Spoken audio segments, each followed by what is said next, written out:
सच्ची घटना, रात का रहस्य। ये घटना उत्तर प्रदेश के एक छोटे से गांव की है।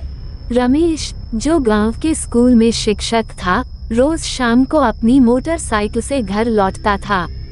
एक दिन स्कूल में देर हो जाने के कारण उसे रात के करीब 10 बजे घर के लिए निकलना पड़ा। गांव से पहले एक घना जंगल पड़ता था, जहां से होकर उसे गुजरना था। जैसे ही रमेश जंगल के बीच पहुंचा, उसकी बाइक अचानक बंद हो गई। उसने कई बार किक मारी, लेकिन बाइक स्टार्ट नहीं हुई। आसपास घना अंधेरा था और केवल झींगुरों की आवाजें आ रही थीं। रमेश ने मोबाइल निकाला, लेकिन वहां नेटवर्क नहीं था। वो परेशान होकर बाइक से उतरकर इधर उधर देखने लगा। तभी उसे पास में किसी के पैरों की आहट सुनाई दी। जब उसने ध्यान से देखा तो एक बूढ़ी औरत सफेद साड़ी में खड़ी थी।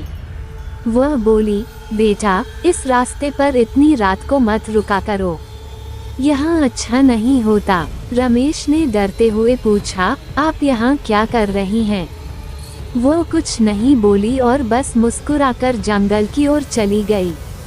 जैसे ही वह गायब हुई, रमेश की बाइक अचानक स्टार्ट हो गई।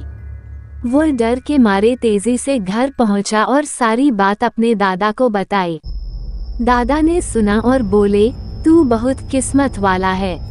वो बूढ़ी औरत गांव की पुरानी दाई थी, जो सालों पहले इसी जंगल में खो गई थी। कई लोगों ने उसे रात में देखा है, लेकिन जिसने उसकी बात मानी, वह सुरक्षित घर पहुंचा। उस दिन के बाद रमेश ने कभी भी रात में उस रास्ते से सफर नहीं किया। योजक चिन्ह, योजक चिन्ह, योजक चिन्ह।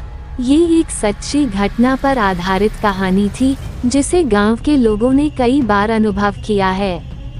क्या आपके साथ भी कभी ऐसा कुछ हुआ है?